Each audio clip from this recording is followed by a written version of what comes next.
Rain has turned to sun, spring to summer. It's a beautiful evening here in Selden, New York, as the Amityville Warriors and Bridgehampton Killer Bees are scheduled for a neutral site twin billing. The Warriors will also honor their seniors in between games. We'll have all the coverage right here for you. And both program seasons will come to a conclusion at the end of the night. Can Amityville win a pair of games, or will they be stung by Bridgehampton? Find out right now on the Amityville Broadcasting Network.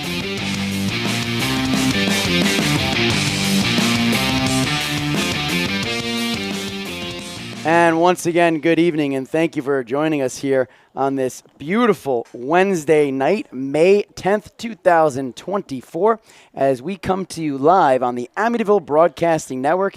Matt Grice, Aaron Kruder will be all over the place tonight giving you reports. Sydney Blake is here with us in the press box along with Paul Cimino helping us out as the Amityville Warriors and the Bridgehampton Killer Bees look to wrap up their season with a doubleheader. Both teams have done their pregame infield-outfield drills. Lineup cards have been exchanged at home plate with the umpires, and this contest is about to get underway. Amityville comes in with a 2-13 record overall. Bridgehampton, meanwhile, is 6-8, and these are actually games 3 and 4 of a 4-game set between the Warriors and the Killer Bees. Let's take you back to this past Saturday. Game 1, Amityville visited Bridgehampton, and things started out really well. Alversa went 7 innings for a complete game, unhittable, 16 strikeouts, and he's on the bump tonight once again for the Killer Bees. But Amityville got their revenge yesterday as they also at a neutral site because of water on the field, ended up defeating Bridgehampton by a score of 2-1. And in that game, Jemiah Luciano, 2 hits, an RBI. Great job all around for him. Everson Borges pitched and had 4 strikeouts for the Warriors. And actually, it will be him in game number 2 later this evening for the Warriors. But game number 1, it's going to be Darnell Sanchez on the mound. We'll take you through all their lineups in just a moment as the Warriors have taken the field, but we want to remind you that the seniors will be honored in between games tonight, and Coach Jack Zeiter will honor 2 seniors, senior Mason Rosario, who pitches and plays first base for the Warriors, and Lucas Torres, who tonight is in right field, and occasionally you will see him listed as the designated hitter. So the Warriors are the home team in Game 1. Bridgehampton will be the home team in Game 2. And we'll give you the starting lineups right now for Bridgehampton. And leading off, it'll be Ford, followed by Tompkins, Gnip batting third, cleanup, Alversa batting fifth, Kardakis, sixth, Fitzgerald. 7th is his brother Kardakis. 8th is McGonigal, and 9th is Finn Alversa. And in the field for the Warriors, from third to first, it'll be Waldy Tejada, Aiden McCullough, Elijah McCullough, brothers, and Mason Rosario at first base. Jamal Luciano will be doing the catching. Darnell Sanchez gets the start for the Warriors in Game 1 on the mound. In the outfield from left field to right field, Armando Bonilla, Sean Kruder, and Lucas Torres. Stepping into the box, who is leading off and playing shortstop tonight for Bridgehampton. Walking back to the plate is Luciano, as he has a final word with Sanchez. Ford in the box, the lefty steps in, and the umpires give the all-go. So we are all set from Selden, New York. First pitch swinging. That ball is down the line into left field, fielded by Bonilla. Wide turnaround first for Ford, but he will be held to a single. So the first pitch of the game, and Ford is aboard. So a runner on first, nobody out, and that brings up the number 2 hitter, Milo Tompkins. Tompkins, right-hander, pickoff throw over to first. Ford dives back, plenty of time. The sun is right overhead in left field. You'll have to wonder how that impacts maybe the hitters, as that ball is in the dirt, and jogging into second base is Ford. Luciano gave it a shot as Ford was slowing up thinking he had it made, but Ford steals second, so he is in scoring position early on here. And the pitch to Tompkins. And that's outside for a ball. And the count is 2-0 on Tompkins. Tompkins is a senior, so it's his last day of action for the Killer Bees. And here's the pitch, fastball down the middle, grounded towards second base, diving stop by McCullough, and there will be no play at first base, but rounding third base and coming home, and the throw gets over Luciano's head, and scoring on the play is Ford. So a good effort by Elijah McCullough.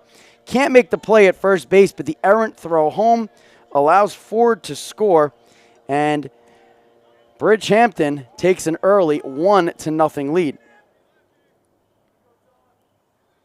We'll score that up an infield single for Tompkins as first pitch strike on the outside corner delivered to Ganip. Sean Ganip tonight playing right field. Count is 0-1, and that ball is low and inside. Count evens at 1 apiece. 1-0, top of the first inning. Bridgehampton in front. Tompkins leads off of first.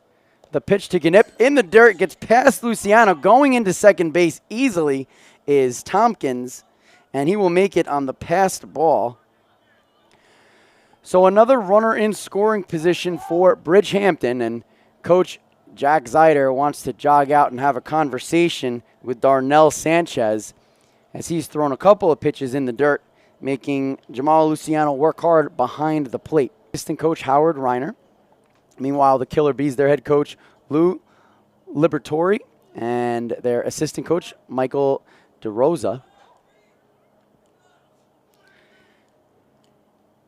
Zeider walks back to the dugout. Sanchez has been given his pep talk, steps on the rubber, and the lefty Ganip steps back into the batter's box. Tompkins leads off of second. No outs here. Top of the first inning. 1-0 Killer Bees. Here's the pitch. Breaking ball. Chopped in the ground. Fielding it is Tejada at third base. Throw over to first in time. And moving to third on the play is Tompkins. So with one away here in the top of the first inning, that will bring up the cleanup hitter for the Killer Bees, Kai Alversa, who's going to be looking to help himself out today as he is also pitching for the Killer Bees. Runner on third, one away. Bridgehampton already with a run in. Here's the pitch. Fastball right down the middle, driven into center field for a base hit.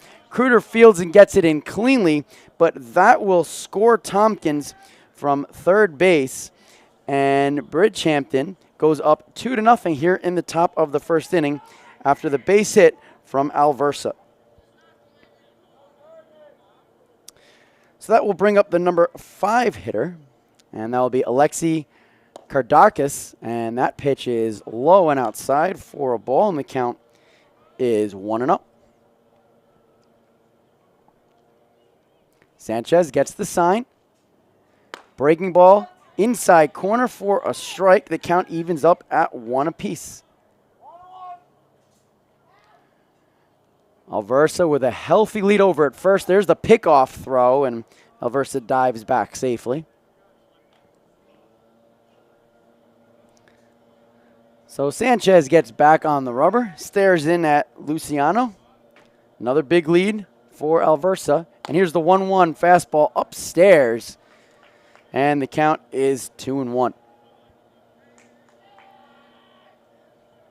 Not much wind here today. That should make the outfielders' jobs a little easier. As here's the pitch. Fastball upstairs, swung on and hit to shortstop. Fielded over to second for one. Back to first. Not in time. But a good job by the Warriors to get the lead runner, Aiden McCullough, to his brother, Elijah McCullough. So scored a fielder's choice. Beat a 6-4. And Kardakas trades places with Alversa over on first. And that'll bring Fitzgerald to the box. The right-hander looks at ball one in the dirt.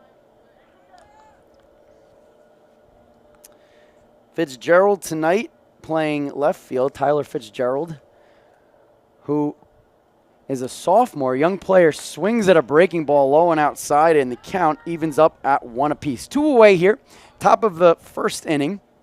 2 runs in for the Killer Bees.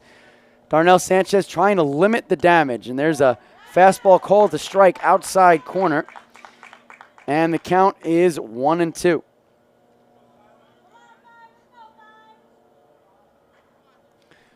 And stealing on the pitch, fastball fouled away into the parking lot.